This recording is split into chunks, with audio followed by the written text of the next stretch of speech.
बांग्लादेश की जो government in exile थी, मैं उसकी थोड़ी आपके साथ चर्चा कर लूं। 7 मार्च को जो अवामी लीग की लीडरशिप थी, शेख मुजीबुर रहमान और इन सबकी, उन्होंने बांग्लादेश की इंडिपेंडेंस को डिक्लेयर कर दिया था। They declared the independence of Bangladesh on 7 March 1971। उसके बाद की आप सबको पता ही है कि कैसे 25 मार्च को ऑपरेशन सनलाइट शुरू हो गया, ढाका यूनिवर्सिटी के ऊपर कत्लेआम शुरू कर दिया, शेख मुजीब को गिरफ्तार कर लिया। अब दो इंपॉर्टेंट चीज हुई। एक तो 10 अप्रैल को formation of provisional government in exile हो गया, और एक और इंपॉर्टेंट चीज हुई जो 12 अप्रैल को एमएजी उस्मानी साहब जो थे, वो बांग्लादेश आर्म फोर्सेस के सुप्रीम कमांडर नियुक्त कर दिए गए। अब थोड़ा एमएजी उस्मानी साहब के बारे में आपसे बात कर लें। ये ब्रिटिश इंडियन आर्मी में एक कमीशन ऑफिसर थे जो 1939 से 1947 तक ब्रिटिश इंडियन आर्मी का हिस्सा थे, और फिर 1947 से 1967 तक 20 साल ये पाकिस्तान आर्मी का हिस्सा रहे, और एज कर्नल ये रिटायर हुए। शायद 16 फरवरी को ये रिटायर हो गए as colonel from Pakistan army. उसके बाद ये बांग्लादेश में रह गए और ये अवामी लीग के एक्टिव मेंबर हो गए। इन्होंने 1970 का जो नेशनल असेंबली का इलेक्शन था, उस इलेक्शन में भी अवामी लीग के कैंडिडेट होके जीत दर्ज की थी। फिर जब ये जैसा मैंने आपको बताया कि जब ये 25 मार्च को ऑपरेशन सर्चलाइट हो गया, उसके बाद जो उस्मानी साहब थे, इनको भी ढूंढा जाने, छुप अंडरग्राउंड चले गए। ढाका से शायद 29 मार्च को ये निकले। 2 अप्रैल को छुपते छुपाते नदी क्रॉस करके 2 अप्रैल को हिंदुस्तान पहुंच गए, और हिंदुस्तान पहुंच के इन्होंने आर्मी के लोगों को इकट्ठा किया, वो किया, और फिर बांग्लादेश आर्म फोर्सेस के बनाई, उसके सुप्रीम हेड हुए। और 1971-72 में ये बांग्लादेश आर्मी के हेड थे, और ही retired as a four star general के तौर पे इन्होंने रिटायर किया। एक बात उस्मानी साहब के बारे में और बता दूं, वो दिलचस्प है कि इन्होंने उस समय पाकिस्तान के जो मुख्य फौज के 3 किरदार थे, उन तीनों के साथ इन्होंने नौकरी की थी। यहिया खान साहब, टिक्का खान, जनरल टिक्का खान, और जनरल नियाजी। तो ये तीनों जनरल साहब के साथ इन्होंने कभी ना कभी एज फौज के दिनों में इन तीनों लोगों के साथ इन्होंने काम किया था, नौकरी की थी। बात है वो है कि ये बांग्लादेश जो गवर्नमेंट इन एग्जाइल है, वो कैसे फॉर्म हुई। मैंने आपको बता ही दिया कि एक 10 अप्रैल को फॉर्मेशन हो गया इसका। शुरू में अगरतला और ये सब ढूंढा जाने लगा, लेकिन बाद में एक फंक्शन हुआ 17 अप्रैल को, जिसमें ओथ ली गई। 17 अप्रैल को फंक्शन हुआ था जो मुजीब नगर के नाम से जानी जाती है वो जगह, वो मेहरपुर डिस्ट्रिक्ट है बांग्लादेश की, उसमें ये फंक्शन हुआ। और वहां पे जो बांग्लादेश का नेशनल एंथम है, अमार सोनार बांग्ला, उसको गाया गया। फ्लैग होस्टिंग हुई, और फ्लैग होस्टिंग की सैयद नजरुल इस्लाम साहब ने। सैयद नजरुल इस्लाम साहब बांग्लादेश के वाइस प्रेसिडेंट नियुक्त हुए, क्योंकि प्रेसिडेंट तो ऑलरेडी डिक्लेयर कर दिए गए थे, शेख मुजीबुर रहमान। हालांकि वो पाकिस्तान ने सरकार की गिरफ्त में थे, कैद थे, और सैयद नजरुल इस्लाम साहब को जो वाइस प्रेसिडेंट बनाए गए थे, उनको एक्टिंग प्रेसिडेंट बना दिया गया। उसके बाद भी मैं इसलिए बता रहा हूं कि दोनों लोगों का अंत थोड़ा दुखद था। जो दूसरे इंपॉर्टेंट आदमी थे वो ताजुद्दीन अहमद साहब थे। ताजुद्दीन अहमद साहब पहले प्राइम मिनिस्टर बनाए गए उस गवर्नमेंट इन एग्जाइल के, और इनका रोल बहुत इंपॉर्टेंट था। इनका रोल इसलिए इंपॉर्टेंट था कि ये 4 अप्रैल को ये आके इंदिरा गांधी से मिले दिल्ली में। इन्होंने बताया कि भाई ऐसी ऐसी चीज है, आप हमें मतलब अब तो हम अलग देश हो गए, हमने अपनी सरकार भी बना ली है, रिकॉग्निशन दीजिए। इंदिरा गांधी ने उस समय ये डिप्लोमेटिकली ये ठीक नहीं था रिकॉग्निशन देना। 2 काम किए। एक तो उन्होंने उसके बॉर्डर्स खोल दिए अपने, कि आपके रिफ्यूजी अगर हमारे यहाँ आना चाहते हैं तो आ जाए, उसके बॉर्डर्स खोल दिए। दूसरा, इनको ये परमिशन दी कि आप हमारी धरती से अपनी सरकार चला सकते हैं। Government in exile, you can run from our soil. अब एक इंपॉर्टेंट और चीज हुई, वो इंपॉर्टेंट इसलिए है कि ये 15 अप्रैल को ताजुद्दीन साहब मिले हुसैन अली से। हुसैन अली साहब डिप्टी हाई कमिश्नर पाकिस्तान के कोलकाता में थे। तो हाई कमिश्नर तो लाहौर, इस्लामाबाद, वहां कहीं, लेकिन डिप्टी हाई कमिश्नर ये हिंदुस्तान में बैठते थे। माफ कीजिएगा, हाई कमिश्नर तो दिल्ली बैठते थे पाकिस्तान के, लेकिन जो डिप्टी हाई कमिश्नर थे वो कोलकाता में बैठते थे, और ये हुसैन अली साहब थे। उनको इन्होंने बहुत कन्विंस किया, ताजुद्दीन अहमद साहब ने, और उनको ये समझाया कि भाई ये किस लिए आवश्यक है कि आप अब बांग्लादेश के साथ आ जाइए। जब 17 तारीख को सरकार बन गई बांग्लादेश की, ओथ हो गई, उसके बाद हुसैन अली साहब अपने 70 एम्प्लॉइज के साथ ये डिफेक्ट होके बांग्लादेश के साथ चले गए। और वो जो बिल्डिंग है कलकत्ता में, वही बिल्डिंग अब बांग्लादेश ने वहीं से अपना मिनिस्ट्री ऑफ फॉरेन अफेयर्स चलाया, और वो एक उसके लिए इंपॉर्टेंट लैंडमार्क था, क्योंकि ये सारा स्टाफ और एक बनी बनाई ऑफिस इनको मिल गया था। तो ये ताजुद्दीन अहमद साहब का किस्सा था। लेकिन दो चीजें मैं खत्म करने से पहले आपको बता दूं, सैयद नजरुल इस्लाम साहब जो पहले acting president, otherwise acting vice president, और ताजुद्दीन अहमद साहब जो पहले गवर्नमेंट इन एग्जाइल के पहले प्राइम मिनिस्टर, ये दोनों लोग जब शेख मुजीब का 15 अगस्त 1975 में उनका तख्ता पलट हुआ, वहां की सेना ने उनकी हत्या की, उसके बाद इन दोनों लोगों को भी गिरफ्तार किया, और लोगों को, बहुत से लोगों को किया, लेकिन इन दोनों को भी किया। इनको ढाका जेल में रखा गया, और 3 नवंबर को इनकी ढाका जेल में हत्या कर दी गई। अब उस हत्या के बारे में बहुत से चीजें हैं कि भाई वो आप समझ सकते हैं, जब तख्ता पलट हुआ था ये लोग शेख मुजीबुर रहमान के साथ देखे जाते थे, इसलिए ये सब हुआ था, और वो आज भी याद किया जाता है। जेल किलिंग डे या कुछ करके उसको बांग्लादेश में आज भी याद करते हैं। अब मैं आपको आज एक बहुत ही अहम आदमी से मिलाने जा रहा हूं, क्योंकि अगर वो व्यक्ति उस दिन बांग्लादेश में नहीं रहता, अगर उस व्यक्ति ने अपने विवेक से कुछ निर्णय नहीं लिए होते, तो शायद जो हिस्ट्री है ना, जो तारीख है बांग्लादेश की, वो कुछ और होती। मैं बात कर रहा हूं कर्नल अशोक तारा साहब की। कर्नल अशोक तारा साहब बैटल ऑफ गंगानगर से गार्ड्स के अफसर थे। इन लोग जीत के ढाका पहुंच गए थे। ढाका में, जैसा आप अभी सुनेंगे, उन्हीं के जबानी एयरपोर्ट ये मैन कर रहे थे, उसकी देखभाल कर रहे थे, और फिर इनको 17 तारीख को कहा गया कि जाके आप शेख मुजीबुर रहमान के परिवार को ले आइए। और फिर ये कैसे जाते हैं, उनके परिवार को कैसे रेस्क्यू करके लाते हैं, ये आप कर्नल अशोक तारा की ही जबानी सुनिए। Thank you so much. जय हिंद, जय बांग्ला।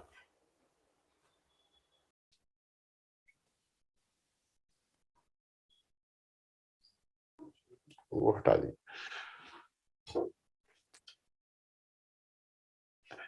मेरे साथ आज कर्नल अशोक तारा हैं।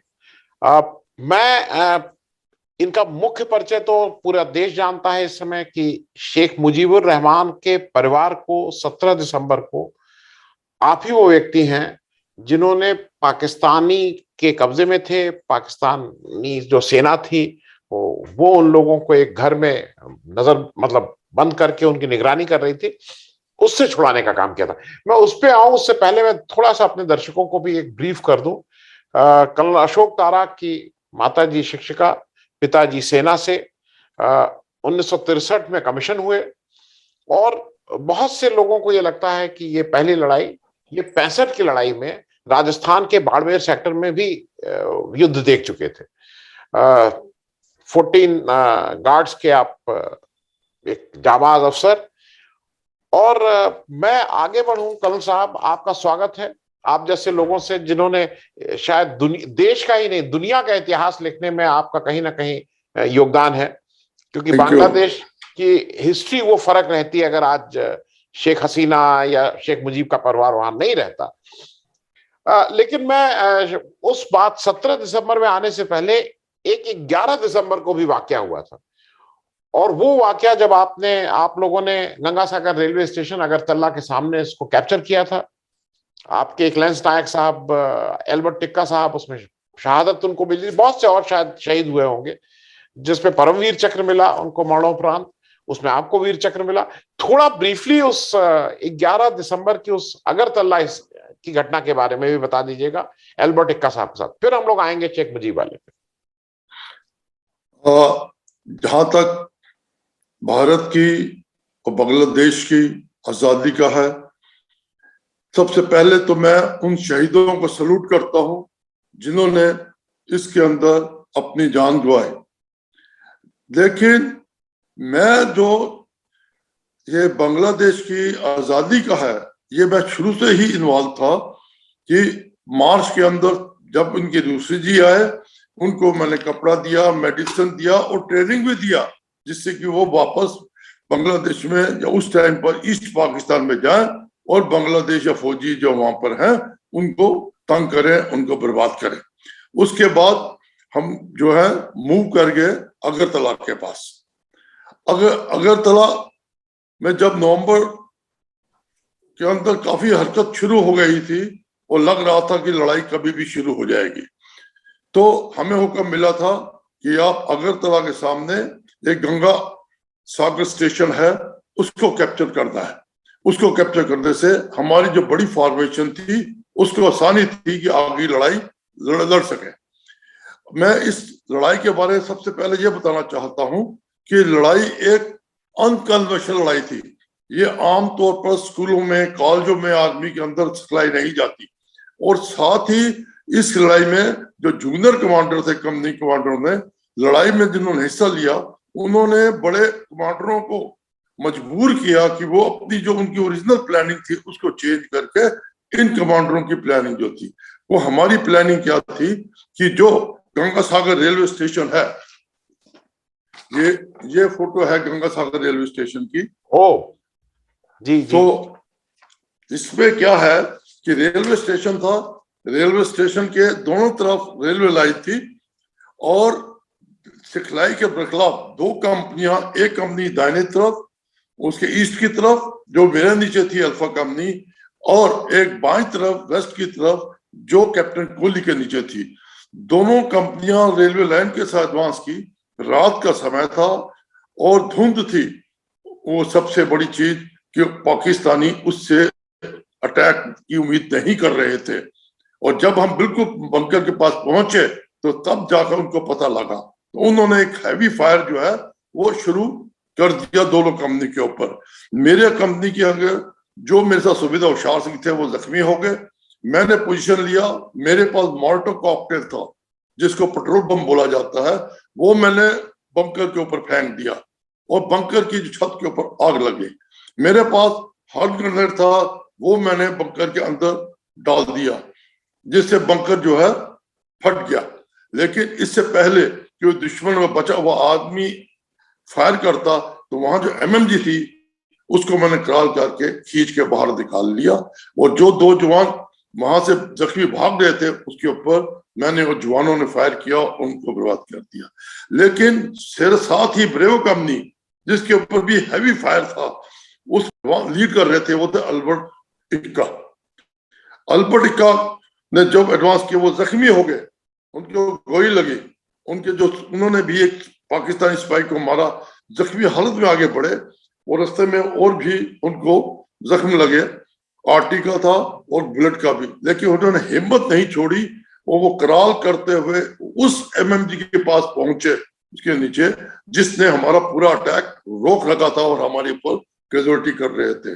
वो किसी तरीके से एक सीढ़ी थी उसके ऊपर खड़े होकर और थोड़ा सा ऊपर चढ़ के उन्होंने हैंड ग्रेनेड बंकर में फेंका और बंकर जो है उड़ गया। उसके उड़ते ही अल्फा और ब्रेव कंपनी ने उसके ऊपर अटैक कर दिया। ये attack hand to hand fight थी, क्लोज कॉम्बैट जिसको बोलते हैं, और तकरीबन 2 घंटे लगे हमको उसको क्लियर करने के लिए। इस लड़ाई के अंदर जो अल्बर्ट इक्का थे उनको पवन वीर चक्र मिला, मुझे वीर चक्र मिला और 4 सेना मेडल इसमें मिले। इसके बाद हमको आपकी पलटन को 4 मेडल और मिले थे। अच्छा अच्छा। हमारी पार्टी 40 गार्ड थी और हाँ, उसके आगे जो हमको टास्क मिला था वो था ढाका की तरफ एडवांस करने का। लेकिन वहां जाने से पहले कि एक जगह थी टुंगी, जहां पर हमें दुश्मन का मुकाबला करना पड़ा, उसको क्लियर करना पड़ा। लेकिन उस लड़ाई के अंदर हमारे कैप्टन राम कुमार थे, वो जख्मी हो गए, एक जवान भी जख्मी हो गया। लेकिन उसको क्लियर किया हमने, और फिर जो है 15-16 की रात जो हमने ढाका एयरपोर्ट की तरफ एडवांस किया, और 15-16 रात को हमने जो है उसको कैप्चर किया, और 16 सवेरे पाकिस्तानियों ने भारत और बांग्ला फौज के सामने सरेंडर कर दिया। जी। अभी 17 दिसंबर को क्या हुआ कि जब मैं एयरपोर्ट की सिक्योरिटी कर रहा था, तो उसी टाइम पर हमारे सीओ लेफ्टिनेंट कर्नल वीएन चन्ना ने मुझे आवाज से बुलाया, अशोक तुम इधर आओ। और वहां पर एक मुक्ति योद्धा खड़ा था, उसको बताया कि ये मुक्ति योद्धा है और यह खबर लेके आया है कि जो शेख वजीर रहमान की फैमिली है वो कैद, पाकिस्तानी फौज की कैद में है, वो किसी समय भी उनको मौत के घाट उड़ा सकते हैं। लेकिन क्योंकि पाकिस्तान 16 को सरेंडर कर चुका था, और इस चीज को देखते हुए सीओ साहब ने कोई उसकी नाजुकता को नहीं समझा, और मैंने भी शायद उसको उतनी नाजुकता से नहीं समझा, उस सेंसिटिविटी को नहीं अंडरस्टैंड किया। लेकिन 2 जवान लेकर और वो गाइड लेकर मैं जो है उसके साथ चल पड़ा। जब हम तकरीबन 100 गज दूर थे तो वहां काफी भीड़ थी, और भीड़ में मीडिया भी था, मुक्तिवानी के थे और लोकल भी थे। उन्होंने मुझे रोक दिया और बोला कि आप अगर आगे जाएंगे तो पाकिस्तानी जो है आपको मार देंगे। और पाकिस्तानी, वहां से मैं उस बंकर को देख सकता था, और वो जो पेंटिंग है उस घर की, वो ये पेंटिंग है। ओ अच्छा, वो कर्नल साहब मैं बीच में आपको रोक रहा हूँ। कर्नल साहब, उससे पहले कोई उन्होंने एक भारतीय सिपाही को या किसी को मारा भी, या किसी उसको मारा भी था शायद एक। हाँ हाँ, वो मैं भी आपको क्या बताता हूँ कि जब उन्होंने रोक दिया तो मेरे सोच में लगा, तो मैंने कहा कि अगर मैं अपने सीनियर्स को बताऊंगा तो मेरे से कई सवाल पूछेंगे, और उसके बाद मिलिट्री की जो टुकड़ी भेजेंगे भी फौज की, वो काफी टाइम लेगी। मेरे पास 2 जवान थे, मैं आगे नहीं जा सकता था। अभी मैं सोच ही रहा था कि उस मीडिया, उन्होंने मुझे बताया सामने एक कार खड़ी थी जिसमें बुलेट, गोलियों का निशान थे, और उसमें एक डेड बॉडी थी। वो डेड बॉडी जो है वो मीडिया वालों की थी, जो मेरे से पहले जाने की कोशिश की। तो उस चीज को देखते हुए मैंने सोचा कि अगर अटैक से करता हूं तो जो घर के अंदर फैमिली है उसकी जान को खतरा हो सकता है, और वो बहुत जरूरी है, और टाइम बहुत थोड़ा था मेरे पास। ये सब सोचते हुए अपने अंदर एक, क्योंकि मैं 9 पैरा कमांडो और 2 पैरा की मैं नौकरी कर चुका था, मेरे अंदर एक विश्वास था कि मैं इनको बातचीत के साथ एक साइकोलॉजिकली इनको मैं सरेंडर करा सकता हूँ। तो मेरे जो हथियार था मैंने उन 2 जवानों को दे दिया और बोला तुम यही पोजीशन में रहो, और मैं बिना हथियार के आगे बढ़ता चला गया।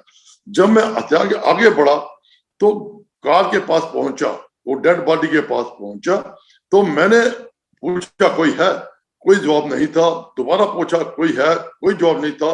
मैं आहिस्ता आहिस्ता घर की तरफ बढ़ने लगा। जब मैं गेट के पास पहुंचा तब उन्होंने मुझे बोला रुक जाओ, पंजाबी के अंदर, और मैं पंजाबी समझता हूं। तो इस चीज को मैंने उनको बताया कि आप सरेंडर कर दे, आपकी फौज ने सरेंडर कर दिया है।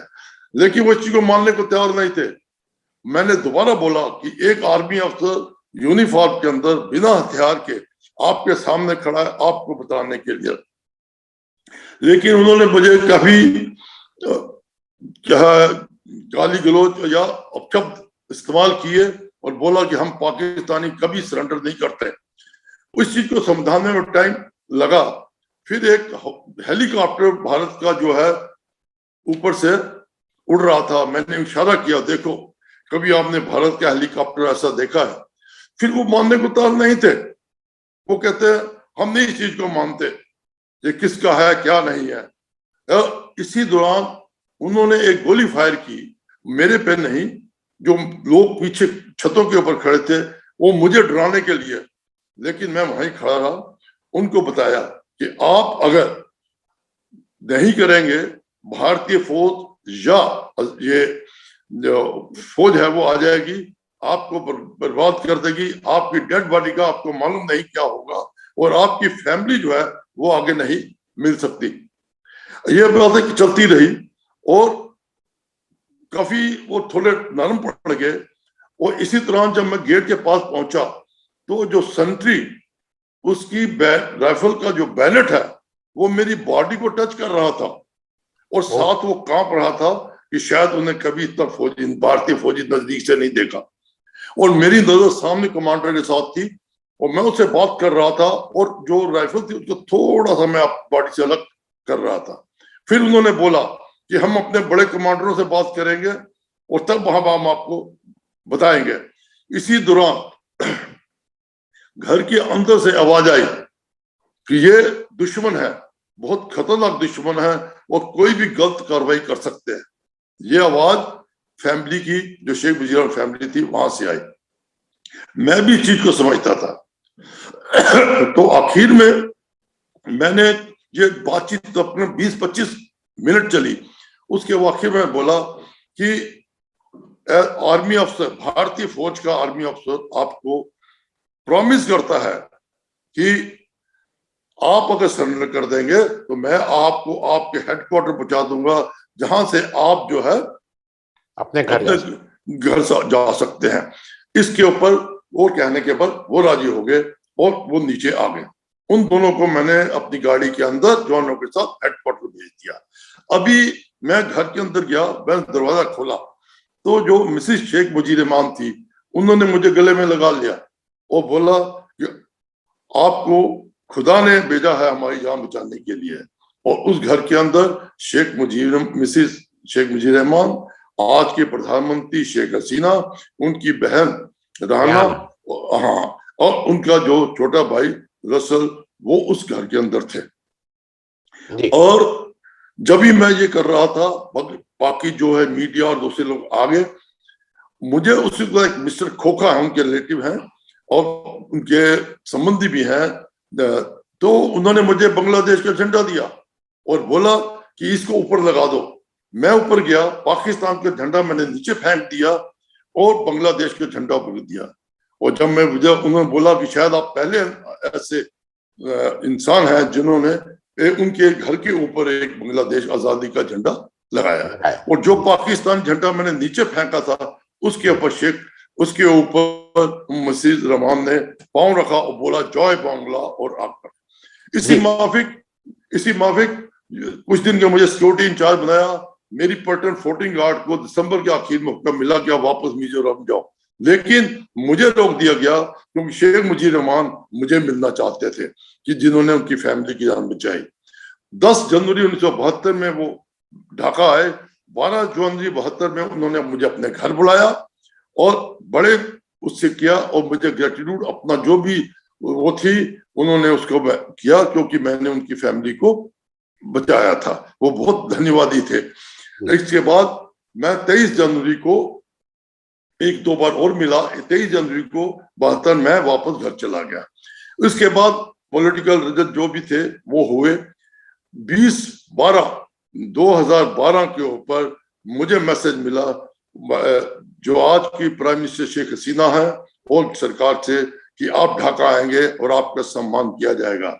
मैं और अपनी वाइफ आभा के साथ जब मैं ढाका पहुंचा, वहां पर उन्होंने मुझे कुछ और थे बाहर के, उन्होंने सम्मान दिया। वो सम्मान था फ्रेंड्स ऑफ लिबरेशन वार आना बांग्लादेश, क्योंकि ये उनके सिविल के अंदर का एक हाईएस्ट अवार्ड माना जाता है। और उसके बाद लेने के बाद मेरा उनके साथ कुछ ना कुछ संबंध, उनकी जो राजदूत है उस ऑफिस के थ्रू जो है हाई कमीशन के थ्रू कुछ ना कुछ मिलाप या कोई फंक्शन जो सेरेमनी होती है मैं उसको करता हूँ और वो मेरे फैमिली की तरह है। जी कल साहब एक प्रश्न मन में आ रहा है और मैं इसलिए पूछ रहा हूँ, वो थोड़ा सेंसिटिव बात है। जब आप जब वहां खड़े थे और शायद मौत और जीवन के बीच में वो पता नहीं था कि मौत भी आ सकती थी, वो एक सेकंड का शायद। आपके घर में आपकी लड़की थी और आपकी पत्नी थी, एक बार भी याद आई कि नहीं उस समय? अगर अभी आपने ये सवाल उठा लिया है तो मैं आपको अपनी वजह में आपको बताऊं, जब ये मैंने कार्रवाई कर रहा था और जब हो गई, इसकी खबर किसी को नहीं थी, कहने को कोई खबर नहीं थी। शाम तक कोई फौज नहीं आई थी, सिर्फ मुक्ति वाहिनी उनके योद्धा आए थे। ये शाम को मीडिया के थ्रू लोगों को पता लगा। उसी टाइम मेरे घर के पास एक प्रोफेसर रहते हैं, वो मेरे घर में आए और उन्होंने बताया मेरे पेरेंट्स को कि आप टीवी देखो, अशोक का उसमें कुछ है। वो पूछा क्या है, उन्होंने नहीं बताया, आप देखो। अब मेरे पेरेंट्स जो होते, शायद उनको ये डर था कुछ ऐसी बात ना हो गई हो। और मेरी न्यूली मैरिड वाइफ आभा मेरे साथ थी, उसकी बेटी हमारी अंशु 3 महीने की थी। और जब ये खबर मिली तो मेरी माता ने मेरी वाइफ को बोला आप दूसरे कमरे में चले जाओ, कि शायद ऐसी बात ना हो। और वो उन्होंने टीवी ऑन किया, मेरी वाइफ ने तब भी देख लिया। और उस टीवी में उन्होंने देखा कि कैसे इसी शेख मुजीब रहमान मुझे गले लगा रही हैं, और बाकी जो न्यूज उन्होंने सुनी वो खुश हुए। उसी टाइम उनको पता लगा कि मैं लड़ाई के अंदर हूं और मैंने ये कार्रवाई की है। जी कल साहब, एक चीज और जल्दी से पूछ लेना चाहते हैं। ऐसा कई जगह मैंने पढ़ा कि 1990 में जब शेख हसीना पहली बार, मतलब 90 के दशक में जब पहली बार बांग्लादेश में प्राइम मिनिस्टर बनी थी, उस समय भी उन्होंने आपसे संपर्क करने की कोशिश की थी, हिंदुस्तान जब आई थी, लेकिन संपर्क नहीं हो पाया था। जी हाँ, आपने बिल्कुल ठीक बोला, क्योंकि ये पेपर में भी आया है, मैगजीन में भी है कि मुझे बाद में हाई कमीशन से ही पता लगा था कि वो जो आए बांग्लादेश, उन्होंने खास राष्ट्रपति को बोला था कि मैं अशोक तारा को मिलना चाहती हूँ।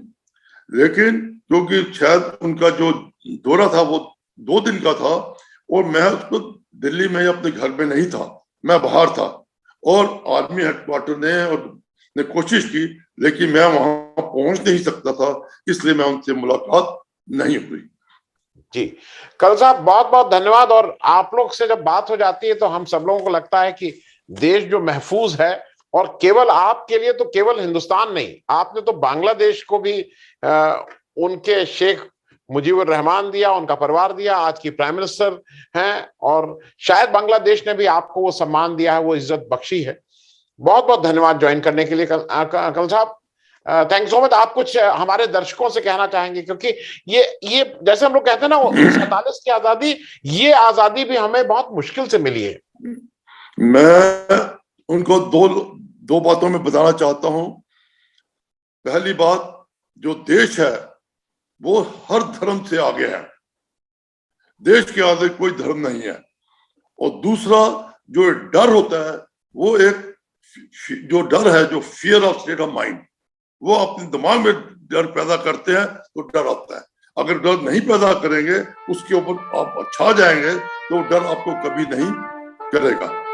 ये मेरा है। और देश के लिए मैं आखिर में जय हिंद। जय हिंद कल साहब, thank you so much for joining. बहुत बहुत धन्यवाद ज्वाइन करने के लिए।